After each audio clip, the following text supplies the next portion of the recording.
नमस्कार, आप देख रहे हैं 4 PM और मैं हूं आपके साथ सिमरन। दोस्तों, इस वक्त पूरी दुनिया की नजरें पाकिस्तान की राजधानी इस्लामाबाद पे टिकी हैं, जहां शांति की मेज सजी है और कूटनीति का सबसे बड़ा खेल खेला जा रहा है। लेकिन क्या डोनाल्ड ट्रंप वाकई अमन चाहते हैं या फिर ये महज एक छलावा है? बड़ी खबर है कि एक तरफ ट्रंप के दूत इस्लामाबाद में समझौते की फाइलें पलट रहे हैं, दूसरी तरफ ट्रंप ने चुपके से मिडिल ईस्ट में अपनी फौज और जंगी साजो सामान बढ़ाना शुरू कर दिया है। सवाल है कि क्या ईरान को एक बार फिर से अमेरिका से धोखा मिलने वाला है? आज की इस विशेष रिपोर्ट में हम आपको दिखाएंगे वो आंकड़े जो पेंटागन दुनिया में छिपा रहा है। एक महीने की जंग में सुपर पावर की साख मिट्टी में मिल गई है। अमेरिकी रक्षा विभाग के अंदरूनी सूत्रों का दावा है कि अमेरिका के 39 लड़ाकू विमान तबाह हो चुके हैं और उसके ड्रोन बेड़े की कमर टूट गई है। लेकिन इसके बावजूद ट्रंप की हेकड़ी कम नहीं हो रही है। दोस्तों, आपको बताएंगे कि हजारों मिसाइलों के साथ डटा ईरान कैसे ट्रंप के लिए गले की हड्डी बन गया है, जिसको ना तो वो उगल पा रहे हैं ना ही निगल पा रहे हैं। दोस्तों, सियासत के माहिर खिलाड़ी जानते हैं कि अमेरिका की फितरत हमेशा से दोगली रही है। एक तरफ अमेरिकी उपराष्ट्रपति जेडी वांस पाकिस्तान में ईरान के 71 सदस्यीय डेलीगेशन से बात करने का नाटक कर रहे हैं। दूसरी तरफ पेंटागन से खबर आ रही है कि ट्रंप ने खाड़ी क्षेत्र में चुपके से सैन्य मूवमेंट बढ़ा दी है। ये सीधा सीधा ईरान की पीठ में छुरा घोंपने की तैयारी जैसा नजर आता है। शायद ट्रंप चाहते हैं कि बातचीत के बहाने ईरान को उलझाए रखें और जमीन पर अपनी सैन्य स्थिति को और मजबूत कर लें।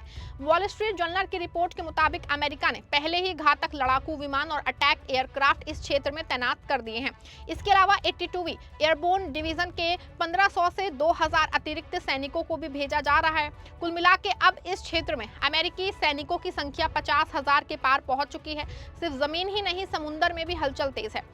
USS George H W. Bush carrier strike group Atlantic पार कर रहा है, जबकि यूएसएस बॉक्सर एम्फीबियस ग्रुप भी खाड़ी की ओर तेजी से बढ़ रहा है। इन दोनों के साथ हजारों मरीन कमांडो भी तैनात किए जा रहे हैं। हालांकि इसी बीच ये भी खबर आई है कि ईरान को चीन बड़े पैमाने पे एयर डिफेंस सिस्टम देने जा रहा है। बता दें आपको, सोशल मीडिया पे कई ऐसे वीडियो मौजूद हैं जिसमें तेहरान में उतरते हुए चीनी कार्गो विमान दिखाई दिए हैं। कहा जा रहा है कि जंग में मिले इस ब्रेक के बीच ईरान अपने हथियारों का जखीरा फिर से भरने में लग गया है। CNN ने तो बाकायदा एक रिपोर्ट छापी है जिसमें दावा किया गया है कि चीन ईरान को नया और आधुनिक डिफेंस सिस्टम देने जा रहा है। बता दें, ये पूरी कहानी ऐसे समय में सामने आ रही है जब अमेरिका और ईरान दोनों के बीच में हाई लेवल मीटिंग चल रही है। लेकिन ईरान ने साफ कर दिया है कि उसे अमेरिका पे कतई भरोसा नहीं है। ईरान की संसद के अध्यक्ष मोहम्मद बाघेर गालिबाफ ने कहा है कि अगर ये बातचीत सिर्फ दिखावा निकलती है तो ईरान इसका मुंह तोड़ जवाब देगा। उन्होंने लेबनान में सीज फायर को बातचीत की पहली शर्त बताया है। वहीं अमेरिकी राष्ट्रपति डोनाल्ड ट्रंप ने भी साफ संदेश दिए हैं कि अगर बातचीत नाकाम रही तो सैन्य कार्रवाई का विकल्प खुला है। उन्होंने कहा कि अमेरिकी सेना पूरी तरह तैयार है और जरूरत पड़ी तो तुरंत कार्रवाई हो सकती है। ऐसे में अमेरिका से अमन की उम्मीद करना वैसा ही है जैसे किसी शिकारी से रहम की भीख मांगना। दोस्तों, आज सत्ता की आंखों में आंखें डाल के पत्रकारिता करना मुश्किल हो गया है। हमारे 4 PM नेशनल यूट्यूब और फेसबुक चैनल को, जिसे आपका प्यार और विश्वास हमेशा से मिलता रहा है, उसे बंद करके सरकार ने ये साबित कर दिया है कि वो आपके सवालों से कितना डरती है। मुश्किल दौर है, लेकिन हम ना रुके थे और ना ही रुकेंगे। हम सच के लिए हमेशा लड़ते रहेंगे। ऐसे में 4 PM यूपी को ज्यादा से ज्यादा ज्वाइन करें और स्वतंत्र पत्रकारिता को जिंदा रखने के लिए जितना हो सके उतना हमारा आर्थिक सहयोग करें। आपके सहयोग से ये जंग हम जीत के रहेंगे। ईरान के सुप्रीम लीडर ने साफ कह दिया है कि हमारी उंगली अभी भी ट्रिगर पे है। दोस्तों, वैसे ट्रंप भले ही अपनी जीत का ढोल पीट रहे हो, लेकिन सच्चाई है कि ईरान से पंगा लेके ट्रंप बहुत बुरी तरह फंस चुके हैं। 40 दिन की इस जबरदस्त जंग में अमेरिका को वो जख्म मिले हैं जिसे भरने में दशकों लग जाएंगे। खुफिया रिपोर्ट्स और जमीनी हकीकत जो अब सामने आई है वो दहला देने वाली है। जंग के दौरान अमेरिका के 39 लड़ाकू विमान और हेलीकॉप्टर पूरी तरह तबाह हो चुके हैं, जबकि 10 अन्य विमान अलग अलग स्तर पे क्षतिग्रस्त हुए हैं। ये भारी नुकसान उस दौरान हुआ है जब अमेरिकी सेना ने 13,000 से ज्यादा शॉर्टीज यानी कि जंगी मिशन के लिए उड़ानें भरी हैं। पूरे ऑपरेशन में सबसे ज्यादा नुकसान अमेरिकी ड्रोन फ्लीट को हुआ है। कुल नुकसान का 60% से ज्यादा हिस्सा सिर्फ ड्रोन्स का रहा है। रिपोर्ट्स के मुताबिक अमेरिकी वायुसेना के तकरीबन 24 MQ-9A रीपर ड्रोन नष्ट हो गए हैं। ये दिखाता है कि ईरान ने ड्रोन्स के खिलाफ कितनी प्रभावी जवाबी रणनीति अपनाई है, जिससे अमेरिका की निगरानी और हमले की क्षमता को गहरा झटका लगा है। सीज फायर के बाद शुक्रवार को भी अमेरिका को एक बड़ा झटका लगा है, जब उसका $200 मिलियन का MQ-4C ट्रिटॉन ड्रोन होर्मुज़ के ऊपर रडार से गायब हो गया है। ड्रोन के अलावा अमेरिका के 5 लड़ाकू विमान भी मार गिराए गए हैं, जिसमें 4 F-15E स्ट्राइक ईगल और एक A-10 वॉरथॉग शामिल हैं। इतना ही नहीं, एक अत्याधुनिक F-35A फाइटर जेट को भी ईरानी हवाई क्षेत्र में भारी नुकसान पहुंचा है।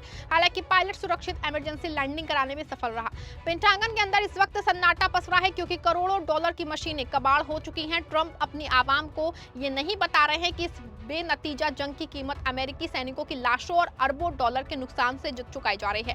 ये सिर्फ ट्रंप की ईगो की जंग है जिसमें अमेरिका का गुरूर जल के खाक हो रहा है। बता दूं आपको, एक महीना बीत जाने के बाद भी ट्रंप और उनके विलन साथी नेतन्याहू ईरान का बाल भी बांका नहीं कर पाए हैं। खुद अमेरिकी खुफिया एजेंसियों का मानना है कि तमाम पाबंदियों और भीषण हमलों के बावजूद ईरान की मिसाइल ताकत रद्दी भर भी कम नहीं हुई है। ईरान के पास आज भी हजारों की तादाद में ऐसे हाइपरसोनिक और बैलिस्टिक मिसाइलें मौजूद हैं जो इजराइल के आयरन डोम को मिनटों में धुआं कर सकती है। अमेरिका के खुफिया विभाग की रिपोर्ट के अनुसार अभी भी जमीन के नीचे कई मिसाइल सिटी सक्रिय हैं जहां तक अमेरिका और इजराइल की पहुंच नहीं हो पाई है। जहां तक हथियारों का सवाल है तो अभी भी ईरान के पास हजारों की संख्या में मिसाइल और ड्रोन सलामत है। हालांकि ट्रंप ने सोचा था कि वो कुछ दिनों की बमबारी से ईरान को घुटनों पर ला देंगे, लेकिन उन्हें क्या पता था कि वो एक शेर की माद में हाथ डाल रहे हैं। ईरान की अंडरग्राउंड मिसाइल सिटीज आज भी पूरी तरह महफूज हैं। वजह यही है कि ट्रंप अब बातचीत की मेज पे आने को मजबूर हो गए हैं। उनकी गीदड़ भपियां का असर अब खत्म हो चुका है क्योंकि दुनिया ने देख लिया है कि ईरान के पास सिर्फ जज्बा नहीं है बल्कि अमेरिका को नहले पे दहला देने वाली सैन्य टेक्नोलॉजी भी है।